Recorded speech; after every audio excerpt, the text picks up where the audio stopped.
ሰዎችን ቀርበው ለማውራት ተቸግረዋል ወይስ የአፎ ጠረን በራስ መተማመኑን አሳጥቶታል?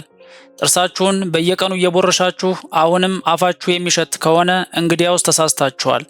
ብዙዎቻችን መጥፎ የአፍ ጠረን የሚመጣው ከጥርስ ንጽህና ጉድለት ብቻ ይመስለናል። እውነታው ግን 80% የሚሆነው ሽታ አምጪ ባክቴሪያ የሚደበቀው ጥርሳችሁ ላይ ሳይሆን ምላሳችሁ ላይ ነው። ዛሬ ምንም አይነት ውድ የጥርስ ሳሙና ወይም ኬሚካል ሳያስፈልጋችሁ በኩሽናችሁ ውስጥ በሚገኙ 4 ተፈጥሯዊ ሚስጥሮች ብቻ ያንን አሳፋሪ ጠረን እንዴት ለዘላለም ማስወገድ እንደምትችሉና መከተል ያለባችሁን ሂደቶች በቀላሉ አሳያችኋለሁ። በተለይ በአራተኛ ላይ ያስቀመጥነው መፍትሄ በራስ መተማመናችሁን በአንድ ጀንበር የሚመልስ ነው። ቻናላችንን ሰብስክራይብ እንዲሁም ደግሞ ላይክ በማድረግ እስከ መጨረሻው አብራችሁን ቆዩ። እዚህ ጋር ሁላችሁም ማወቅ ያለባችሁ ወደ መፍትሄው ከመግባታችን በፊት የአፋችንን ጤና እያመሰቃቀሉ ያሉ 3 ዋና ስህተቶች ምንድናቸው የሚለውን በዝርዝር እንይ። የመጀመሪያው የምትሰሩት ስህተት ጥርስን በኃይል መቦረሽ ነው። ብዙዎቻችን ጥርሳችንን በኃይል ካሸነው ጠረኑ የሚጠፋ ይመስለናል። እውነታው ግን ተቃራኒ ነው። በኃይል መቦረሽ የጥርስን መከላከያ ወይም ደግሞ ኢናሜል ከመጉዳቱም በላይ ድድ እንዲሸሽ ያደርጋል። ድድ ሲሸሽ ደግሞ ለባክቴሪያ መደበቂያ ምቹ ቦታ ይፈጥራል። ስለዚህ ጥርሳችሁን በምትቦርሹበት ጊዜ አጥብቃችሁ ወይም ደግሞ ከሚጠበቀው ጊዜ ወይም ደግሞ ደቂቃ በላይ ባለመቦረሽ መጠበቅ ይኖርባችኋል ማለት ነው። በሁለተኛ ደረጃ የምትፈጽሙት ስህተት የአልኮል ማጠቢያዎችን ወይም ደግሞ ማውዝ ዎሽ ማዘውተር ነው። ይህ ትልቅ ማታለያ ነው። አፋችን ውስጥ ያሉ ጠቃሚ ባክቴሪያዎችን ጠራርጎ በማጥፋት ሽታ አምጪ ባክቴሪያዎች ያለ ተቀናቃኝ እንዲራቡ መንገድ ይከፍታል። ይህም ሰፈርን ከሌባ ለመጠበቅ ስንል ታማኝ ዘበኛን እንደማባረር ይቆጠራል። በሶስተኝነት የምትፈጽሙት ስህተት ጠረኑ የሚመጣው ከጨንጓራ ነው ብሎ ማሰብ ነው። ነገር ግን ከ90% በላይ ለሚሆነው የአፍ ጠረን ተጠያቂው ራሱ አፋችን ነው።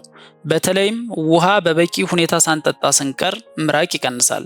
ምራቅ ሲደርቅ ደግሞ በጥርስ መካከል የቀሩ የምግብ ፍርፋሪዎች በመበስበስ እንደ በሰበሰ እንቁላል የሚከረፋ የሰልፈር ውህድ ያመነጫሉ። እዚህ ጋር አንድ ትልቅ ነገር ልብ በሉ። 80% የሚሆነው ሽታ አምጪ ባክቴሪያ የሚደበቀው ጥርሳችን ላይ ሳይሆን ምላሳችን ላይ መሆኑን መረዳት ይጠበቅብናል። እንግዲያውስ እነዚህን የተሳሳቱ ልማዶችን ካየን ትክክለኛው የችግሩ መንስኤ ምንድን ነው? ይህን ስር የሰደደ ሂደት በሰውነታችን የውስጥ አሰራር ዘልቀን እንመልከት። በሳይንሳዊ መንገድ ሲታይ አፋችን ከ700 በላይ የባክቴሪያ ዝርያዎች የሚኖሩበት ትልቅ ከተማ ነው። አብዛኞቹ ለጤናችን ጠቃሚ ሲሆኑ ዋናው ጦርነት የሚጀምረው ግን ማታ ስኳርና ካርቦሃይድሬት የበዛባቸውን ምግቦች በልተን ጥርሳችንን ሳናጸዳ ስንተኛ ነው። ያኔ አየር የማይፈልጉ አደገኛ ባክቴሪያዎች በድድ ኪስ ውስጥ ይደበቁና ምግቡን ከተመገቡ በኋላ ቮላታይል ሰልፈር ኮምፓውንድስ የተባለ እጅግ የሚከረፋ ኬሚካል ያመነጫሉ። ይህ ኬሚካል ነው እንግዲህ አፋችን እንደ በሰበሰ እንቁላል እንዲሸት የሚያደርገው። እስኪ እዚህ ላይ አንድ ጥያቄ ላንሳላችሁ። በቀን ስንት ሲኒ ቡና በስኳር ትጠጣላችሁ? ወይም ደግሞ ከምግብ በኋላ ጣፋጭ ነገሮችን የማዘውተር ልማዳችሁ ምን ያክል ነው? ከታች ባለው ኮሜንት ላይ ጻፉልኝ። መፍትሄው የሚጀምረው የራስን ልማድ ከመረዳት ነውና። እነዚህ ባክቴሪያዎች ፕለግ የተባለ ስስ ነጭ ዝቃጭ በጥርስዎ ላይ ይሰራሉ። ይህ ዝቃጭ በ24 ሰዓት ውስጥ ካልተጸዳ ወደ ጠንካራ የጥርስ ድንጋይ ወይም ደግሞ ካልኩለስ ይቀየራል። በዚህ ጊዜ የሰውነታችን መከላከያ ሰራዊት ባክቴሪያውን ለመዋጋት ብዙ ደም ወደ ድዳችሁ ይልካል።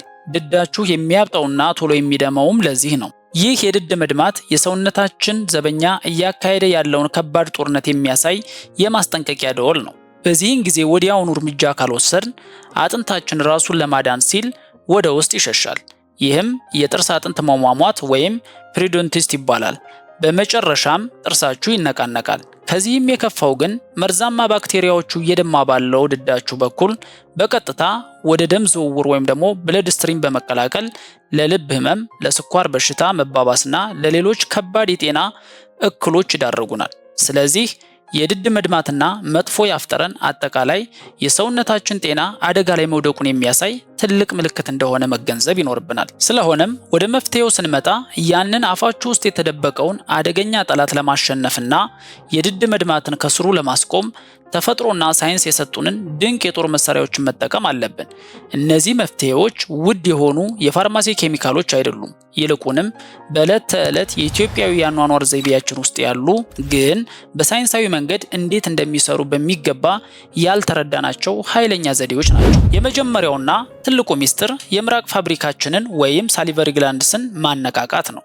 ቀደም ብዬ እንደገለጽኩት ምራቅ ተፈጥሯዊ ፈሳሽ ሳሙናችንና ባክቴሪያን የሚያመክን ነው። ነገር ግን ዘመናዊ አመጋገባችን ይህንን ተፈጥሯዊ ፋብሪካ እያዳከመው ነው። ስለሆነም ከእውነተኛ ጥቁር ጤፍ የተዘጋጀ እንጀራ፣ በደንብ የታሸ የገብስ ቆሎ ወይም ሽሮ ስንመገብ በምግቡ ጠንከር ያለ ፋይበር ስላለው አፋችንን አጥብቆ ማኘክን ይጠይቃል።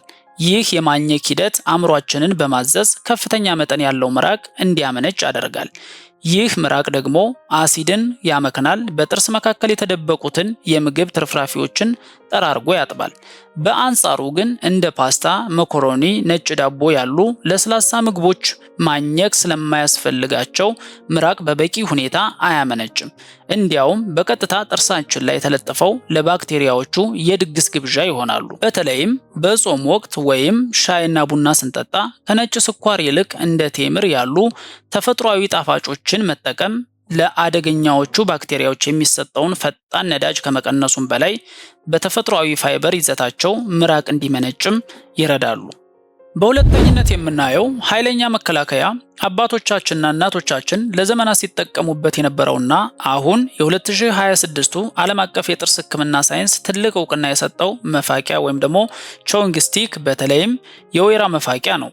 አያችሁ፣ መፋቂያ ዝም ብሎ እንጨት አይደለም። በሳይንሳዊ መንገድ ሲመረመር የወይራ መፋቂያ ውስጡ ጸረ ባክቴሪያ ወይም ደግሞ አንቲ ማይክሮቢያል የሆኑ ተፈጥሯዊ ቅመሞች አሉት። በዘመናዊ ብሩሽ ስንቦርሽ ዝቃጩን ወይም ደግሞ ፕለክ በመካኒካዊ መንገድ ብቻ ስናነሳ፣ መፋቂያ ግን ሲታኘክ የሚመጣው ፈሳሽ ልክ እንደ መድኃኒት በመሆን ያንን አሳፋሪ ጠረን የሚያመነጩ መጥፎ ባክቴሪያዎችን ይደመስሳል። ነገር ግን የድዳችሁን ስጋ እንዳይልጠው በእርጋታና ከድድ ወደ ጥርስ አቅጣጫ መፋቅ ያስፈልጋል። ሶስተኛውና ድድ ሲደማ ወይም አፍ ሲሸት ወዲያውኑ ልንጠቀመው የሚገባን በሞቀ የጨው ውሃ መግሞጥሞጥ ነው። ይህ ዘዴ በጣም ቀላል ቢመስልም የሚሰራበት የባዮሎጂካል ሕግ ግን እጅግ አስገራሚ ነው። ሞቅ ባለ ውሃ ውስጥ ትንሽ ጨው አድርገን ስንግሞጠሞጥ አሞክሲስ የሚባል ተፈጥሯዊ ሕግ አፋችን ውስጥ ይሰራል። ጨው በባክቴሪያዎች ሴል ውስጥ ያለውን ውሃ አስገድዶ በመምጠጥ ያደርቃቸዋል።